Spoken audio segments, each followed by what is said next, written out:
इधर आईआरजीसी ने अमेरिका को चेतावनी दी है कि अगर युद्ध जारी रहता है तो अब अमेरिका नए हथियारों के साथ युद्ध मैदान में उतरने वाला है।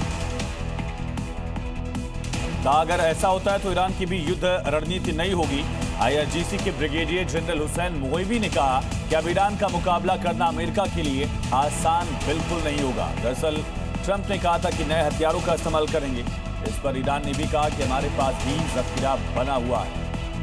ब्रिगेडियर जनरल हुसैन मोहिबी ने कहा है कि अगर युद्ध जारी रहा तो ईरान पहली बार अपनी ऐसी सैन्य क्षमताओं का प्रदर्शन करेगा जिनके बारे में दुश्मन को अब तक कोई जानकारी नहीं है। उन्होंने ये भी दावा किया कि ईरान युद्ध के नए तरीकों को सामने लाएगा जिन्हें काउंटर करना दुश्मन के लिए बेहद मुश्किल होगा। ईरान के इस बयान को क्षेत्र में बढ़े तनाव के बीच एक बड़ी चेतावनी के तौर पर देखा जा रहा है। एक तरफ ट्रंप ईरान को धमकी दे रहे हैं, दूसरी तरफ ईरान भी झुकने को बिल्कुल तैयार नहीं है। ट्रंप की नाकेबंदी की धमकी पर आईआरजीसी ने भी चेतावनी दी कि हम जैसे को तैसा जवाब देंगे। ईरान के इस्लामिक रिवोल्यूशनरी गार्ड ने दक्षिणी तट पर नेवी के स्पेशल ऑपरेशन कमांडो तैनात करने के साथ ही अमेरिका को धमकी दी है कि वॉरशिप हॉर्मुज की तरफ बढ़ रहे हैं, हम उनसे सख्ती से निपटेंगे। इसके साथ ही ईरान ने आगे कहा कि अमेरिका इजरायल के जहाजों को हॉर्मुज से आने जाने की इजाजत नहीं है। कतल अल अंबिया मुख्यालय के प्रवक्ता ने कहा कि ईरान के समुद्री इलाके की रक्षा करना एक नेशनल रिस्पॉन्सिबिलिटी है। प्रवक्ता ने आगे कहा कि अगर ईरान के बंदरगाहों पर खतरा आता है तो पर्शियन गल्फ और ओमान सागर में कोई भी बंदरगाह सेफ नहीं रहेगा। चलिए आगे बढ़ते हैं, देखते हैं अलग अलग राज्यों से आ रही 5 बड़ी खबरें।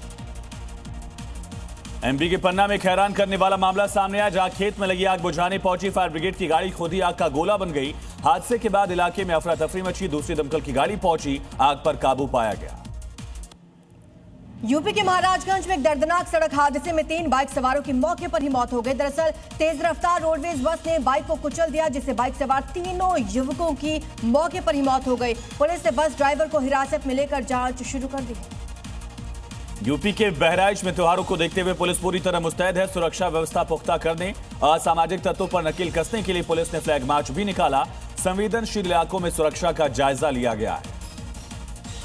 यूपी के सीतापुर में अवैध कब्जे और प्लॉटिंग पर प्रशासन ने सख्त कार्रवाई की। खैराबाद इलाके में बिना नक्शा पास कराए 18 बीघा जमीन पर प्लॉटिंग की जा रही थी, जिसे बुलडोजर चलाकर जमींदोज कर दिया गया। नगर मजिस्ट्रेट की इस कार्रवाई से भू माफियाओं में हड़कंप है। और छत्तीसगढ़ के सारंगढ़ में जंगलों में भीषण आग लगने से हड़कंप मचा। तेजी से फैली लपटों पर वन विभाग की टीम ने देर शाम कड़ी मशक्कत के बाद काबू पाया। गनीमत रही कि समय रहते आग को बुझा लिया गया।